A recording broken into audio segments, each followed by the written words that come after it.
Okay, let's get started. So, we were in the process of describing how the Stoilow decomposition works and comes down to being able to solve the Beltrami equation. So, recall, we define the Beltrami coefficient as follows.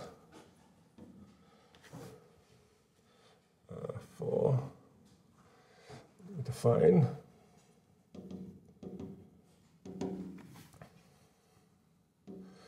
u of a by the formula that we take the anticonformal part of the matrix, we reflect it, and this is equal to u of a times the conformal part of the matrix, like this. This is the Beltrami coefficient, and if we have, let's say, f from omega in R2 into R2, which is quasi-regular, then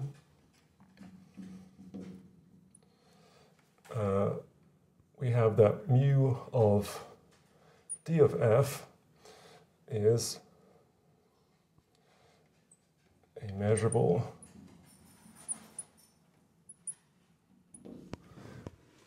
mapping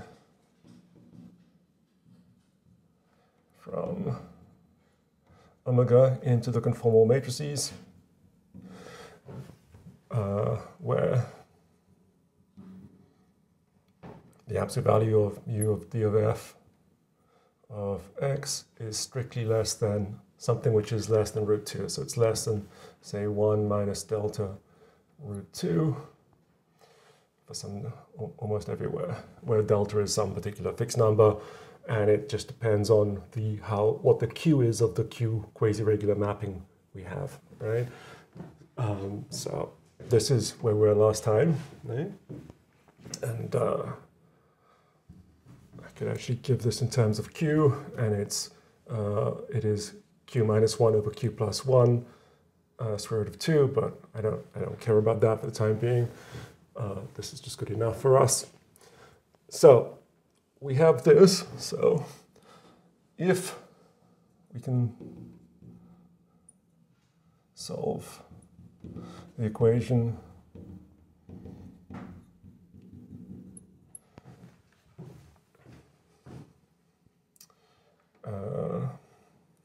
that, let's call it G, that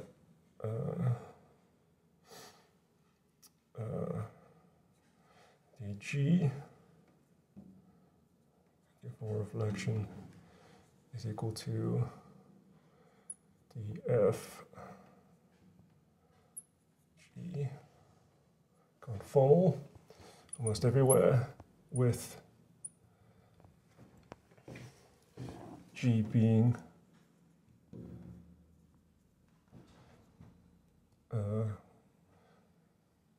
let's call it Q quasi-reg as well. Q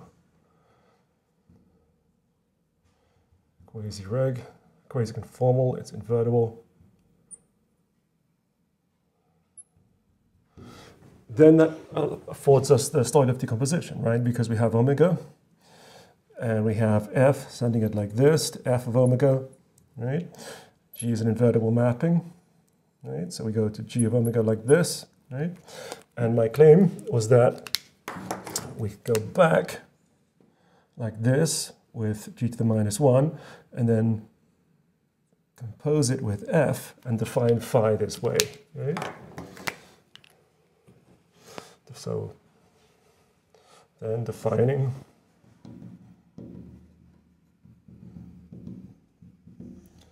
phi of, let's say, zeta to be f of G to the minus 1 of zeta.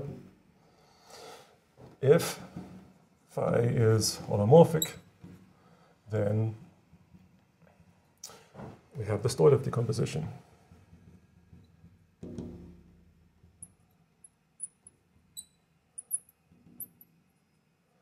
Right? We have the Stoilow decomposition, depending on being able to show this, right? But being able to show this comes down to some linear algebra. So let's check it out. So if we take the derivative of this thing, d of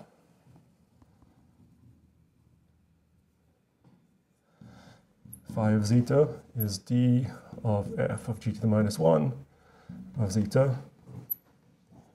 It's 1 of zeta, and then linear algebra, d of f of zeta to the minus 1, sorry, of g to the minus 1 of zeta. And dg of g to the minus 1 of zeta, like this. Yeah.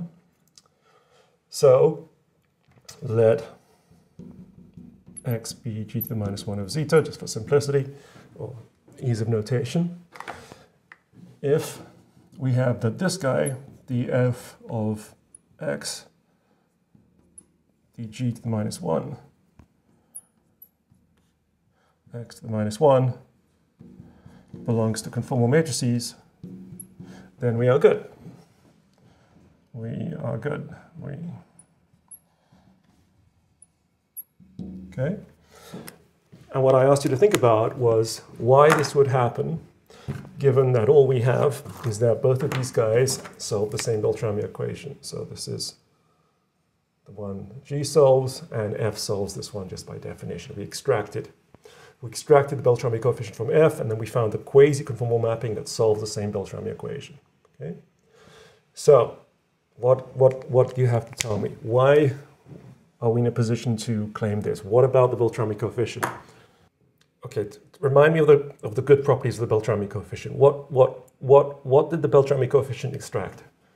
Right, it tells you about the shape. It doesn't tell you about the size, and it doesn't tell you which way it's orientated. Yeah, yeah. And I asked you to think about the symmetric part of the polar decomposition, right, which tells you about the shape and the size. Yeah, yeah.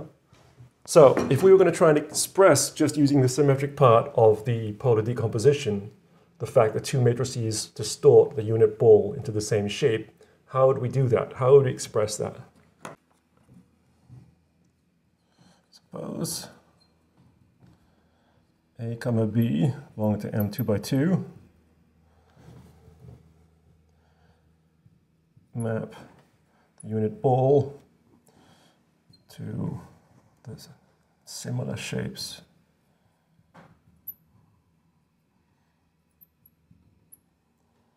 Okay, so not the same size, not the same rotation. Yeah. How do we express?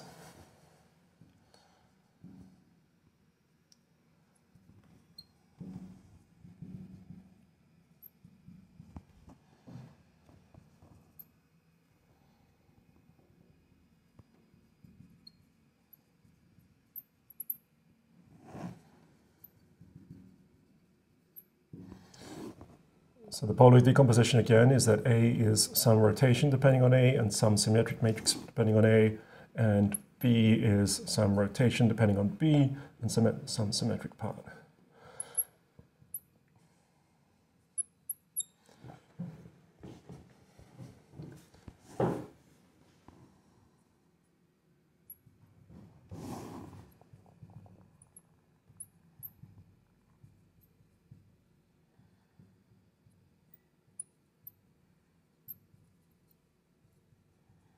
Yeah. So if we, for example, insisted that S of A was equal to S of B, then for sure that means we have the mapping to the same shape. Yeah. In fact, something stronger, they also have the same size. Yeah. But the ellipses might be one rotation away from the other. Yeah. Yeah. So if we wanted to just express that they have the same shape, how would we have a different condition? How would we express that just using this SA and S of B? Yep. Exactly that. So if A, let's write this, A of B1 and A, B of B1 are similar, have the same shape,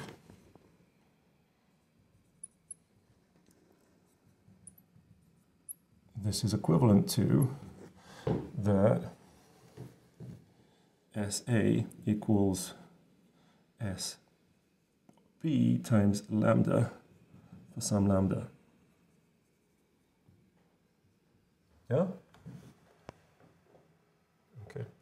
So, what we think is true for gradients of G and gradients of F is that they do map things to the similar shape. Yeah? Yeah? So,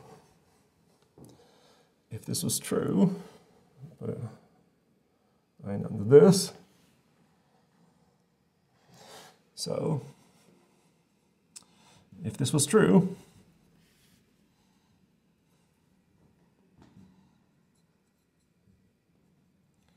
for the G of X, the F of X almost everywhere, then that would mean that we have that the F of X is R of df of X, and then symmetric part the F of X, dg of X is equal to R dg of X, symmetric part dg of X, and then when we consider this product, or this expression, this product of matrices, which we have here, F of X, oops, dg dx minus 1,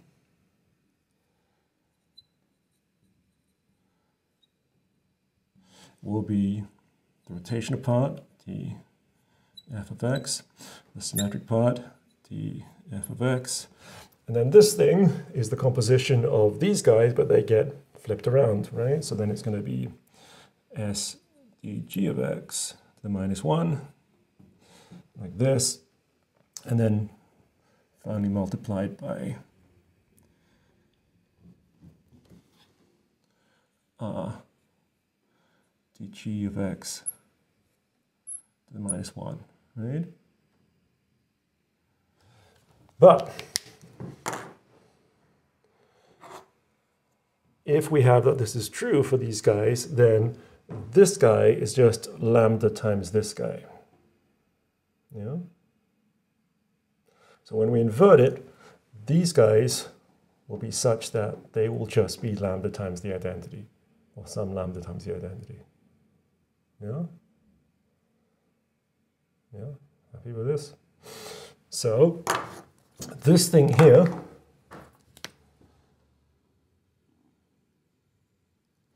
will just be some constant, say, I don't know, omega times the identity. Yeah? So we're going to have a rotation, some constant times the identity times another rotation. So the entire thing will just be a rotation.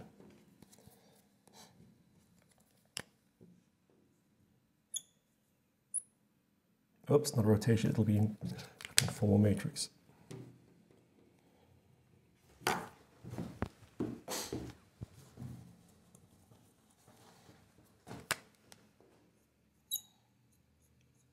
Because we have a rotation, a constant times the identity, and a rotation, so the end thing will just be a constant times a rotation. Yeah?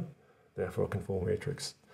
So that would say that this guy is conformal almost everywhere, right?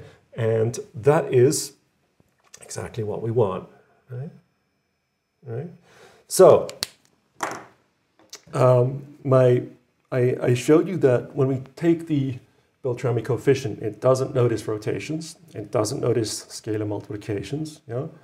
So our intuition, our strong suspicion is that having the Beltrami coefficients being equal will imply a condition that is equivalent to that, such as this one, that the symmetric part of the matrix is equal to lambda times the symmetric part of the matrix of the other guy, of the other thing. Yeah? And this lambda changes from point to point, but we don't care because all that means that this constant is different and still a conformal matrix, right? Yeah? So what I need to do to complete this is to convince you that I have to do the linear algebra to show that if the Beltrami coefficients agree, then it is the case that the symmetric part of the gradient is lambda times the symmetric part of the other gradient. Yeah? And then once I've done that linear algebra, then you have a proof of the Stoilow decomposition, assuming we can actually solve the Beltrami equation for an arbitrary measurable function. Yeah? Are you all clear on the strategy and where we're going with this? Thumbs up if so, thumbs down if not. Okay, perfect. I'm going to raise the board, and then we're going to get into it.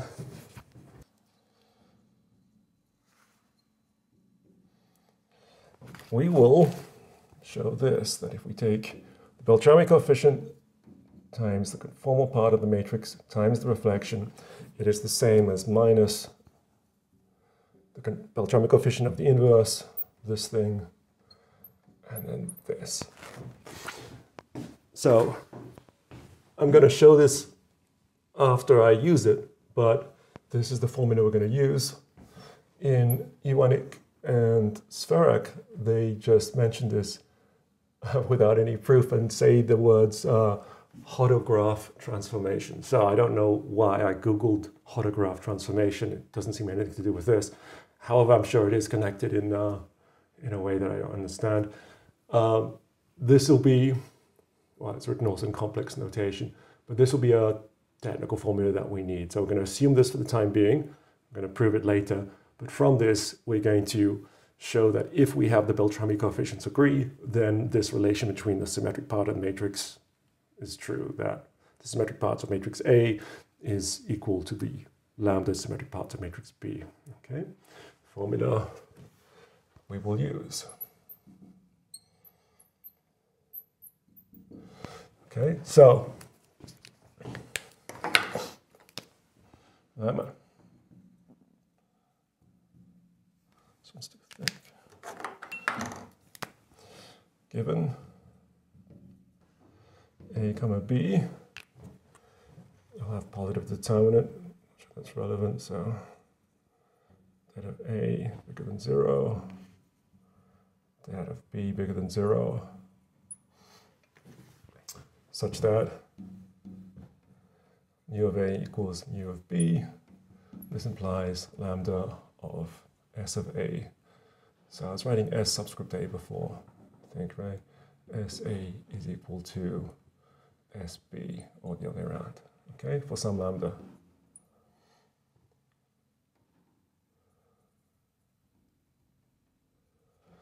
Okay, proof, how do we see this? So it will be sufficient for our purpose to show that if we consider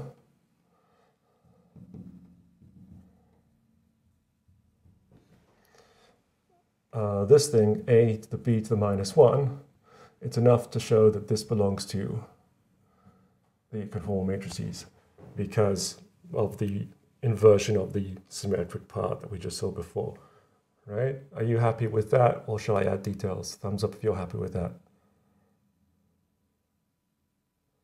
Okay, so it's enough to show that, yeah? And i.e., it's enough to show that if we take this matrix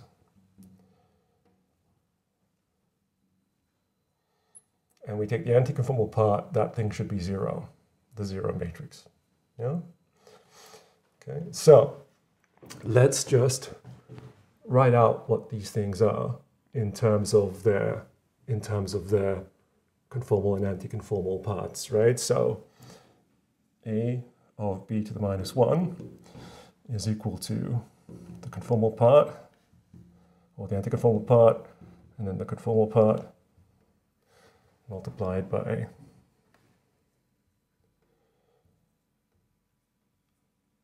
the anticonformal part and the conformal part, like this, right? So if we want to try and extract out, let me save space and write it like this. If we want to try and extract out the anticonformal part of this thing, then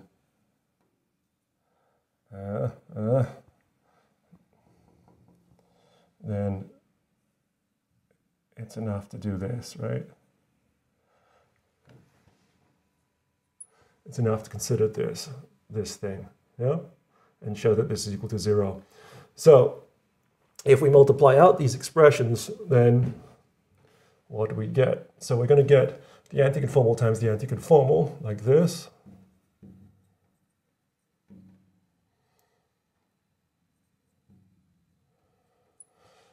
We are going to get this conformal times this anticonformal. We are going to get this anticonformal times this conformal.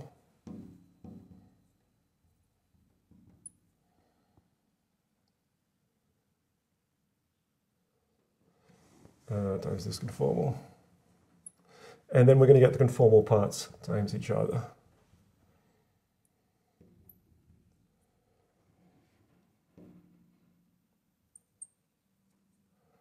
Like this. And what we want to do is extract out the anticonformal part of this. Right? And when we do these brackets, this is taking out the anticonformal part. This is a linear projection, actually, so we can break it down into all of these things separately. Yeah? So if we look at this thing, what would be the anticonformal part of the last expression, for example? 0, right? Because the last expression is just a conformal matrix, right? So it's a conformal matrix times a conformal matrix. There's no anticonformal part. All right, what about the anticonformal part of this thing? What's the anticonformal part of this thing? No, it'll be 0. But that's a bit harder to see. So the way we're going to see this is by the following. So consider the action of these kind of expressions on the unit ball, but we're going to put an orientation on it. We're going to put arrows going anti-clockwise, right? So if it's conformal, then the image of the unit of this ball with an orientation will be another ball with the same orientation going around anti-clockwise. Yeah? And if it's anticonformal, it'll be a ball where the orientation is reversed, where it's going clockwise. Yeah? Because that's what an anticonformal matrix is, right? So if we have an anticonformal matrix, so if, say, M belongs to, yeah, then M is equal to, let's say, P times this reflection, where P is a conformal matrix. Right? Which we saw before, but I can just put in the details. Yeah, because what is the anticonformal matrix? It's going to be something like this. It's going to be cosine of theta, sine of theta, minus cosine of theta, sine of theta, like this with some lambda in front. Yeah, that's anticonformal. Yeah, and then if we multiply by this reflection, 1, 0, 0, minus 1, then we get a conformal matrix. It just changes the minus this here, and then this becomes positive, becomes a conformal matrix. Yeah? Yeah. So if we have an anticonformal matrix, then we can compose with the reflection twice. So M is equal to this, because the reflection with itself is just nothing, goes back to the identity. Yeah. I shouldn't say nothing, it goes back to the identity. Compose this with itself, it's just the identity. Yeah? Yeah? And then this part here is conformal, right? So any anticonformal matrix is just a conformal matrix multiplied on the right-hand side by the reflection. Yeah? Everybody with me? Cool. So if we have an anticonformal matrix, then it reflects this thing straight away, right? So therefore the orientation is no longer anti-clockwise, it's clockwise. And then it does some conformal thing to rotate it and stretch it around. Yeah? So the anti-conformal goes to, so the anti-clockwise goes to clockwise, and then it's just increased and rotated, and therefore continues to be clockwise. Yeah? So we can figure out which of these guys is anticonformal by finding out which of these guys sends this orientated path to another circle with the same anti-clockwise orientation. Yeah? Start again. We can find out which guys are anticonformal by seeing which one of these guys here sends this orientated circle to a circle with reverse orientation. Yeah? Everybody see what I mean? So you quickly identified this guy is going to have no anticonformal part, it's conformal. Yeah? All right, let's think about what this guy does. Yeah? So if we take this guy and we act on it with this thing, or the other way around, we take this path and we act on it with the first matrix, yeah? Then it's going to reverse the orientation and turn it into some kind of a circle going around in a clockwise way. Yeah? But then we act on it with the second thing, and again it's going to reverse the orientation, and now it's going to send it to a circle which is going around anti-clockwise. So the composition of this guy and this guy will send us to a circle that goes anti-clockwise. Yeah?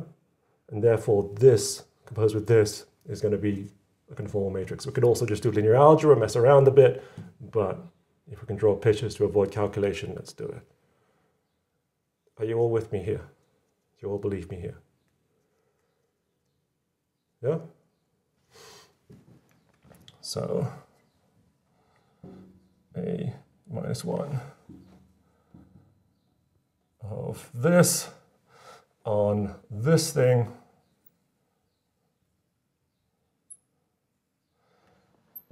gets sent to possibly a very different size circle, but for sure it is still got the same orientation, anti-clockwise. Yeah, so a of this minus 1 of this belongs to the conformal matrices like this. Yeah? All right, cool. So then when we consider this thing, this guy will just die. It won't be important. This guy will die, and we'll only have these two things. We'll only have these two things.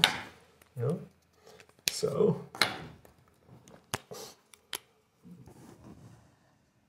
we have that.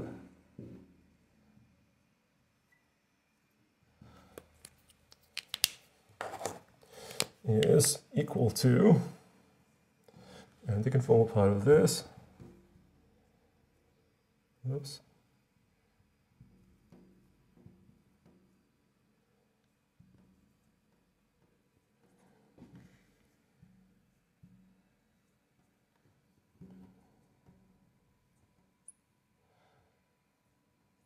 And I can, okay, for the same argument, I know that this thing is definitely going to be anticonformal, right? Because it's anticonformal composed with conformal.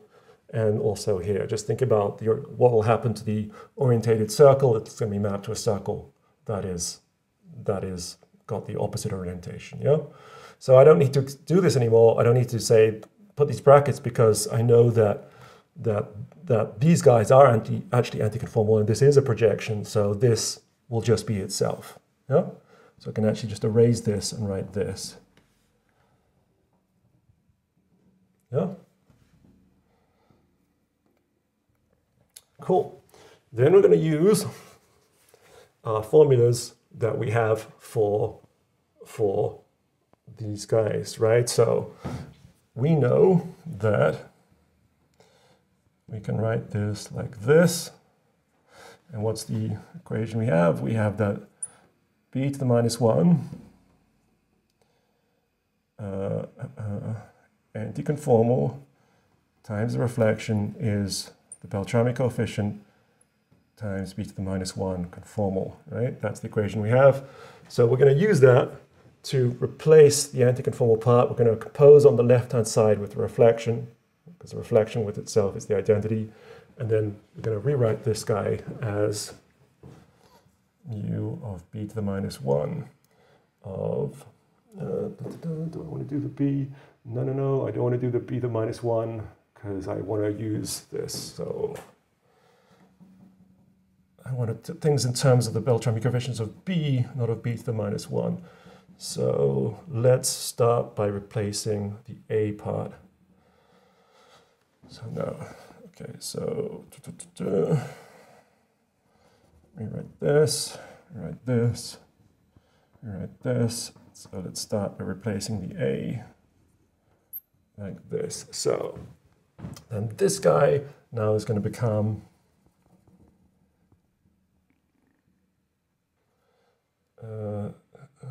mu of a conformal times the reflection. That's replacing this, and then multiplied by b to the minus 1 of c, like this. Okay, so that's this term. Now we want to replace this term. Okay, and we're going to use, all right, so this term, and now we do the same thing with this term. So then we have c, and now we're replacing this guy, the same game. It's going to be mu of b to the minus 1 of, it's exactly the thing I started to write and then changed my mind, but we actually do need to do it. Yeah? So this thing is being replaced by this thing using that formula, and this thing is being replaced by this thing. Yeah? Cool. All right, now we need to use this expression right here. Okay? We're going to have to apply it for when we have a is equal to b to the minus 1. Okay? Which we can certainly do because these are invertible matrices. Yeah, it's a bit unfortunate that we have a. Maybe I'll replace this and call it m.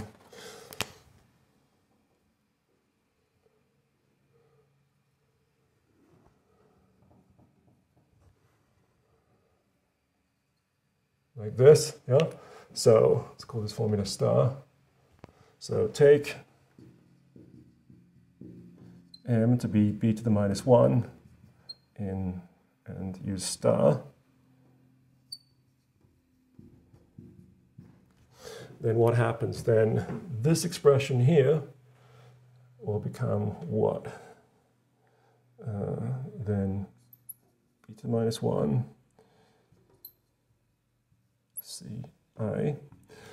This left-hand side here, right, is going to equal to minus mu minus b to the minus 1 to the minus 1. Now gives us back b, right? And then times I, and then this is b. Yep, for sure. Cool. All right, and then we stick this into this. So a b to the minus 1 a, like this, becomes mu of a like this, I b to the minus 1 c, and then plus ac, and now we're replacing all of this stuff, so now this becomes a minus, and then we have u of b I b minus 1 c, like this. Cool. And these guys here are just conformal matrices, so we can, they're commutative, we can swap them around, so we can swap the order of this and this. Yeah? So that means we can actually factor out a whole bunch of stuff. So we're going to have mu of a minus mu of b, and then we're going to have this thing, yeah, then I, then b to the minus 1 of c, like this. And our hypothesis is that these guys agree, so this is actually equal to 0. Cool. So that does it for us. If we have this formula, yeah, then the Beltrami coefficients agreeing imply that the symmetric part of A is lambda times the symmetric part of B, in the sense of part of decomposition, symmetric part. Cool. So all I need to do is to show you this formula, and we are all set, right? We're all set. Everybody happy? Cool. So I'm going to raise the board, and we're going to do this final formula. This is what we want. So notation. we're going to let n of phi be this thing. So cosine of phi, sine of phi minus cosine of phi, sine of phi. So this is obviously an anticonformal matrix, and it's just a way to write this thing in a quicker way. So first observation. So if A is invertible, or let's write even more special case, the determinant of A is bigger than 0, then A to the minus 1, or let's write A first is written like this, so then A will be equal to some alpha times rotation, so let me also define rotation. Theta is cosine of theta minus sine of theta, cosine of theta, sine of theta. Right, so by the anticonformal-conformal decomposition, we can write this like this.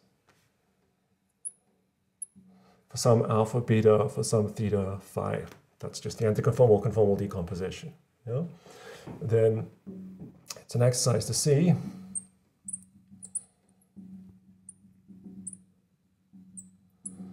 to check that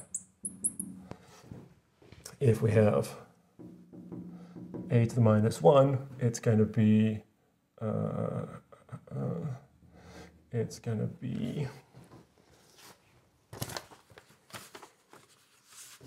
this thing is going to be alpha to the minus theta minus, so plus or minus, it'll be plus beta. I think it's minus beta n of phi over alpha squared minus beta squared. Okay, and you can just check this by just composing this thing with this thing, and you'll find that all you get out is the identity. So notice that if we take n of phi composed with n of phi, then it's the identity. So just multiplying this thing out by this thing out, you'll just see it falls out this way. Okay, so use a calculation. You can just check that this is the case. All right, so we are going to try and show this identity like this. Yeah, and we're going to do this by writing these things in terms of the Beltrami coefficient. So how should we do this? So if we do this, then we have this guy, and okay, let's look at the definition of Beltrami coefficient. So what's the Beltrami coefficient? So recall we have that anticonformal times the reflection is the Beltrami coefficient times this thing. So then rewriting this in our new notation, the anticonformal is the same as saying n of phi like this times this thing is equal to mu of A, or n of phi times beta, right? Is the same as this thing as alpha times r of theta. Yeah, that's a thing that we have. Yeah. A to the minus 1, A reflection is mu A to the minus 1 of A conformal like this, right? So this is equivalent to, so we're going to have, this is the anticonformal part, so we have minus beta over alpha squared minus beta squared times n of phi times this reflection is equal to mu of A to the minus 1.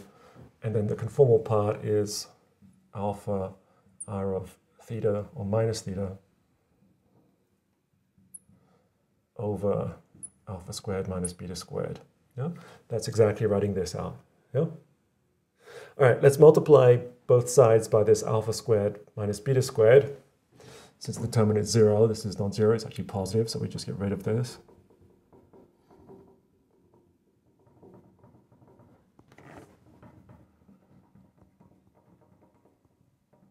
Like this.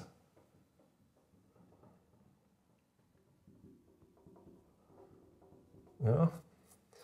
And now let us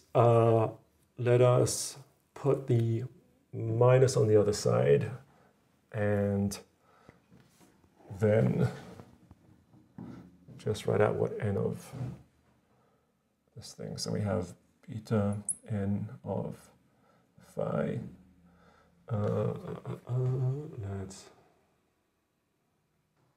Let's just write n of phi for both cases. So we're going to have this thing. So it's alpha over beta like this.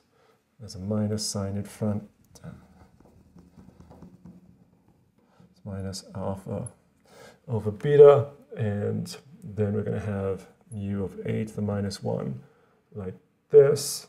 And of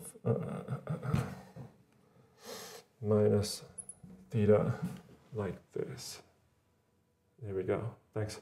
All right, and then from this thing I have and the reflection. Yes, indeed. Thank you.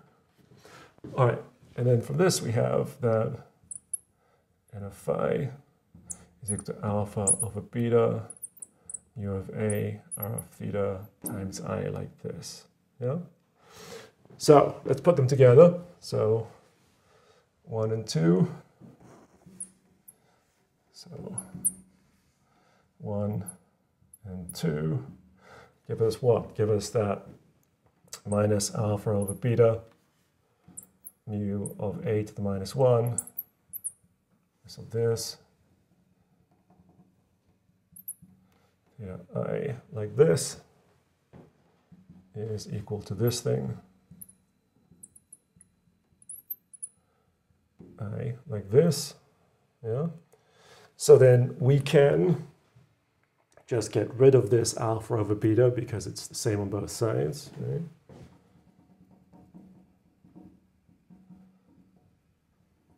Just have a minus.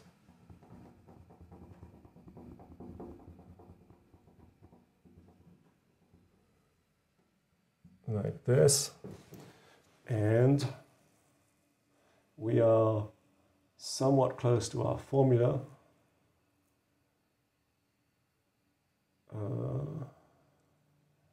Because we claim that if we do I of minus theta times I, then this is r of theta. So if this is true, then we compose on the left-hand side, then this thing gets swapped. And then that'll be exactly what we want. That'll be exactly what we want, yeah? And if true,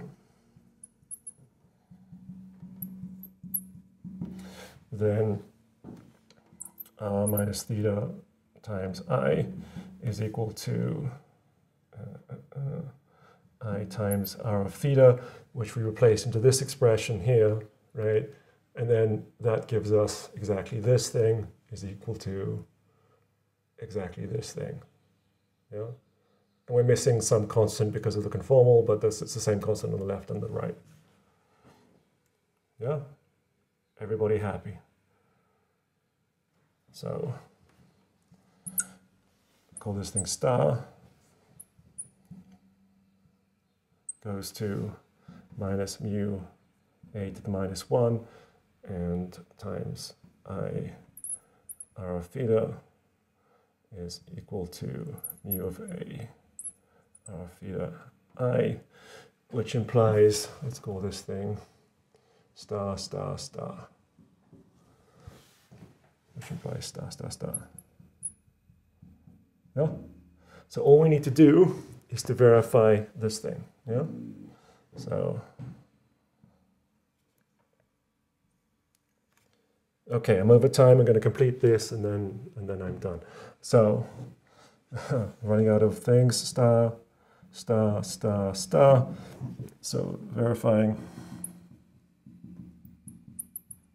Star, star, star, star. We just write it out. So what do we have? We have 1, 0, 0 to the minus 1 times, so this is cosine of minus theta, which is the same thing. So minus sine of minus theta, sine of minus theta, cosine of minus theta, times 1, 0, 0 to minus 1. Let's see what we get. So this becomes the same as 1, 0, 0 to the minus 1. This is cosine of theta because it doesn't notice this. Minus minus becomes just sine of theta. This becomes minus sine of theta. And this thing is cosine of theta. Okay, like this. And then we have to multiply by this thing, but we know what's going to happen when we multiply by this thing. It's just going to make this column minus, right? So this thing now becomes minus minus like this. Yeah? Then let's do the further multiplication. So we take this guy and we hit this thing. So we're going to have cosine of theta. This hits this, and then we're going to have sine of theta. Then we take this and hit this. We're going to have minus sine of theta. We take this and we hit this. We're going to get cosine of theta, which is as claimed. Yeah? Cool. So that is the proof of this identity, star, star, star, and that is all the linear algebra that we need. Yeah? So finally, so claim is proved. So lemma is proved.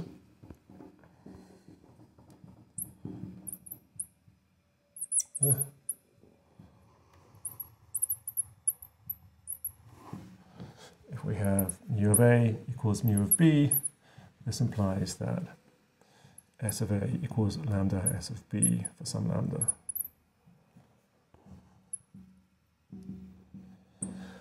All right, cool.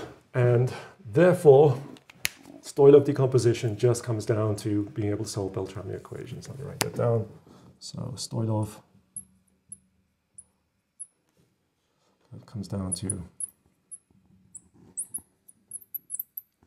solving Beltrami.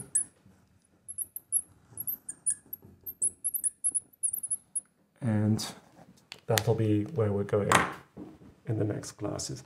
So I'm going to state the generalized Stoilow decomposition in the Iwanek Serac paper, and then we'll start to develop the background necessary to understand and solve Beltrami equation.